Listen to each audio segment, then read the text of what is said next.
एक बार स्वर्ग के राजा इंद्रदेव से क्रोधित होकर दुर्वासा ऋषि ने उन्हें श्राप दिया कि जिस ऐश्वर्य में तुम मेरा अपमान कर रहे हो वो तुमसे छिन जाएगा। दुर्वासा ऋषि के श्राप के कारण देवता कमजोर होने लगे और उनके मान सम्मान और धन में हानि होने लगी।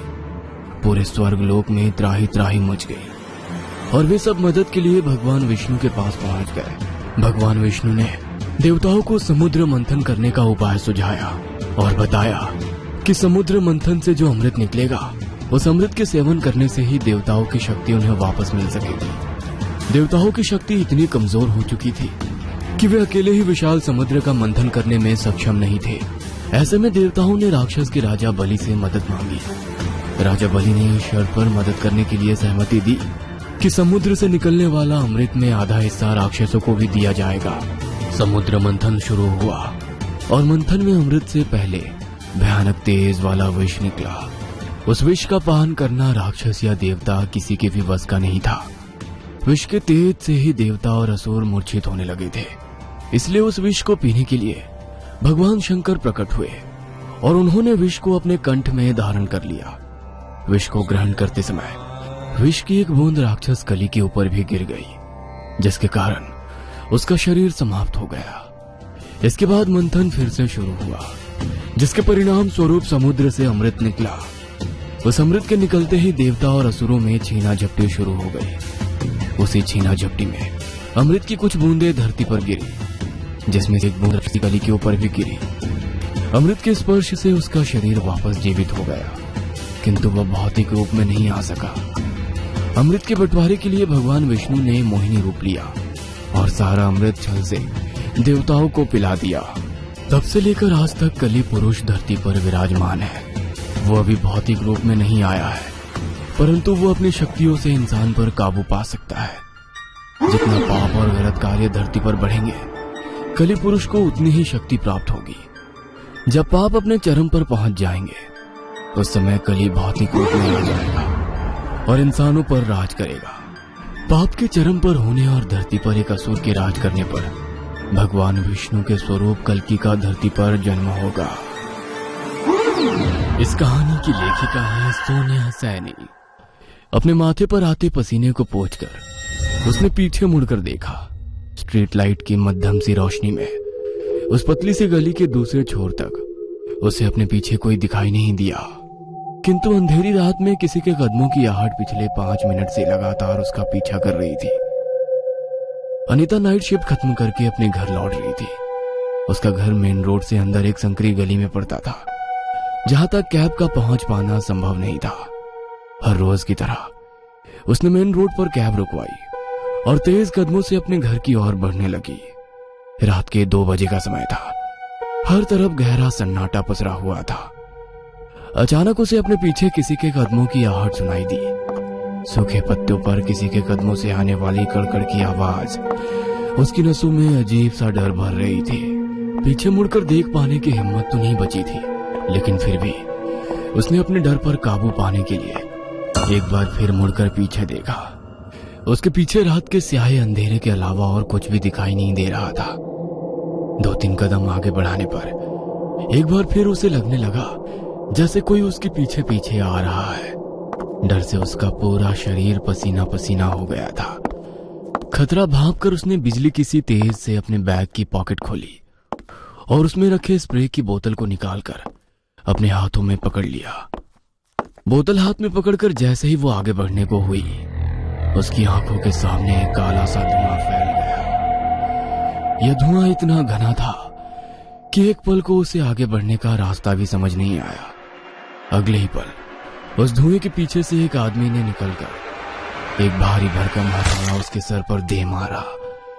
हथौड़े के उसके सर से लगते ही खून की एक धार सड़क पर बहने लगी। अनीता की आंखें इससे अधिक देखने के लिए खुली ना रह सकी और वो नीचे गिरकर बेहोश हो गई। उस व्यक्ति ने अनीता के सर पर एक के बाद एक दर्जनों प्रहार किए और निर्दयता से उसकी हत्या करने के बाद जोर जोर से हंसने लगा। अचानक ही एक धुएंनुमा आकृति उस व्यक्ति के शरीर से बाहर आई और धीरे धीरे एक विशाल दैत्य का रूप लेने लगी। 2 पल तक वह धुआं यूं ही दैत्य रूप में वहां खड़ा रहा और अगले ही पल वापस हवा में समा गया। अनीता को मारने वाला हत्यारा भी अपना खून से सना हथौड़ा संभालते हुए वहां से भाग निकला। अगले दिन हर समाचार की मुख्य पोस्ट पर अनीता की दर्दनाक मौत की खबर छपी हुई थी। अनीता की मौत पिछले कुछ दिनों में होने वाली 10वीं हत्या थी। कोई सीरियल किलर मासूम बेगुनाह लोगों को तड़पा तड़पा कर मार रहा था। मरने वालों के शरीर इतनी बुरी अवस्था में मिल रहे थे कि पुलिस के लिए भी जांच कर पाना कठिन हो रहा था। हर हत्या में कुछ बातें थी जो बिल्कुल कॉमन थी, जैसे मरने वाले सभी लोग सीधे सच्चे अच्छे इंसान थे। इन सभी की हत्या अमावस्या की रात को गहरे अंधेरे में हुई थी, खासकर ऐसी जगहों पर जहां कैमरा भी नहीं था, इसलिए कोई भी गवाह या सुराग नहीं मिल पा रहा था। आज फिर एक अमावस्या की रात थी। आधी रात को अपने आश्रम से निकलकर एक साधु जंगल की ओर बढ़ा जा रहा था। जंगल के बीचों बीच उसने महसूस किया कि कोई धुआंनुमा आकृति उसका पीछा कर रही है। साधु ने अपनी चाल तेज कर दी और वो जल्दी से वापस अपने आश्रम की ओर मुड़ गया। कुछ दूर चलते ही अचानक एक व्यक्ति उसके ठीक सामने आकर खड़ा हो गया। उसकी आंखें खून की तरह लाल थी। हाथ में चाकू पकड़कर वो क्रोध से साधु की ओर देखने लगा और एक जानवर की तरह उसकी ओर झपटा। साधु श्री नारायण हरि का नाम लेकर उसके हाथ से चाकू छीनने का प्रयास करने लगा। साधु ने अपने हाथों में रुद्राक्ष की माला लपेटी हुई थी। उस माला के स्पर्श होते ही वह हत्यारा बिजली के करंट की गति से उछलकर दूर जा गिरा। अगले ही पल जैसे वह हत्यारा होश में आ गया था, साधु को अपने सामने देखकर वो घबराकर पीछे हटने लगा। साधु की जोर से श्री नारायण हरि की आवाज सुनकर आश्रम में रहने वाले साधु और शिष्य बाहर निकल आए और उन्होंने हाथ में चाकू पकड़े हुए उस व्यक्ति को पकड़कर पुलिस के हवाले कर दिया। सच सच बताओ, आखिर तुमने क्यों इतने सारे लोगों की हत्या की? आखिर उन्होंने क्या बिगाड़ा था तुम्हारा? मैंने किसी को नहीं मारा साहब, मैं तो एक चोर हूँ। एक रात में चोरी करने के बाद शराब के नशे में धूत होकर अपने घर जा रहा था। अचानक ही मुझे ऐसा लगा कि किसी ने मुझे मेरे नाम से बुलाया है। पास जाकर देखा तो वहाँ एक काली सी परछाई दिखाई दे रही थी। उस दिन के बाद मेरे साथ क्या हुआ, मैंने क्या किया, मुझे कुछ नहीं पता साहब।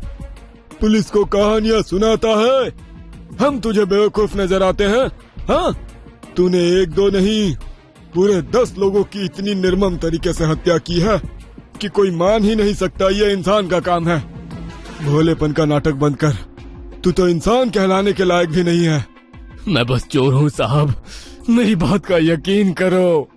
हत्यारा चीख चीख कर अपनी बेगुनाही की असंभव सी कहानी सुना रहा था, जिसे मानने के लिए कोई भी तैयार नहीं था। हत्यारा मुकेश अभी पुलिस हिरासत में ही था कि पुलिस के पास एक और जुर्म होने की खबर आती है। इस बार हत्यारे ने हाईवे पर गाड़ी रुकवाकर उसमें बैठे 5 लोगों की बेदर्दी से हत्या की थी। अगर ये किलर यहाँ है तो ये मर्डर किसने किया? बिल्कुल वही तरीका, अमावस्या की रात को हैवानों की तरह हत्या करना। आखिर क्या पहेली है ये सब? कहीं ये किसी गैंग का काम तो नहीं? इंस्पेक्टर दयाशंकर मन ही मन उधेड़ बुन में लगा हुआ था। मुकेश के ठिकाने से पिछली हत्याओं में उपयोग किए गए हथियार बरामद हो गए थे, जिससे उसका अपराध साबित हो रहा था। साथ ही साथ अब तो हर दूसरे तीसरे दिन शहर में हत्या, चोरी, डकैती, बलात्कार जैसे अपराध ऐसे बढ़ते जा रहे थे कि लग रहा था शहर के चप्पे चप्पे में अपराधी ही घूम रहे हैं।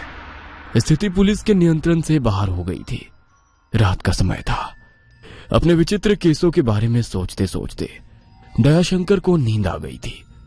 अचानक ही उसे नींद में एक आदमी कुल्हाड़ी से छोटे बच्चे पर हमला करता नजर आया।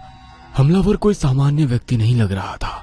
उसके सफेद चेहरे पर फैली मनहूसियत को देखकर लगता था वह कोई इंसान ना होकर नरभक्षी हो। दयाशंकर ने देखा मर्डर साइट से सिटी हॉस्पिटल की बिल्डिंग दिखाई दे रही थी। अचानक ही चौंक कर उसकी नींद टूट गई। उसे एक अजीब सी बेचैनी महसूस हो रही थी। अब वो एक पल के लिए भी बिस्तर पर लेट नहीं पा रहा था। उसने उसी पल अपनी गाड़ी निकाली और सिटी हॉस्पिटल की ओर दौड़ा ली। अस्पताल से कुछ ही दूरी पर एक आदमी हाथ में कुल्हाड़ी लिए धीमे कदमों से चला जा रहा था। उसकी कुल्हाड़ी पर खून लगा हुआ था, जिससे टप टप कर खून टपक रहा था। दयाशंकर ने हड़बड़ाकर गाड़ी उस आदमी के सामने रोक दी। उसे गिरफ्तार करके गाड़ी में बिठाया और पास के घर में खुले दरवाजे से डरते हुए भीतर घुस गया। सामने का नजारा देखकर उसकी आंखों में आंसू आ गए थे। उसका सपना हूबहू सच होकर उसके सामने था। ये कैसी पहेली थी? क्या सपने में देखी हुई बातें सत्य हो सकती है? एक के बाद एक ऐसे ही दयाशंकर को विजन्स दिखाई देते और मौका वारदात पर जाने पर सब कुछ सत्य होकर उसके सामने आ जाते। दयाशंकर के हाथों जो भी अपराधी पकड़ा जाता, एक ही कहानी सुनाता कि उसने कोई अपराध नहीं किया। उसे हत्या से पहले एक काली भयानक परछाई दिखाई दी और उसके बाद उसे कुछ भी नहीं पता कि उसने क्या किया। दयाशंकर जानता था कोर्ट में इस तरह की बात करना बेवकूफी होगी। कानून इस तरह काला साया दिखने की बात को कभी स्वीकार नहीं कर सकता।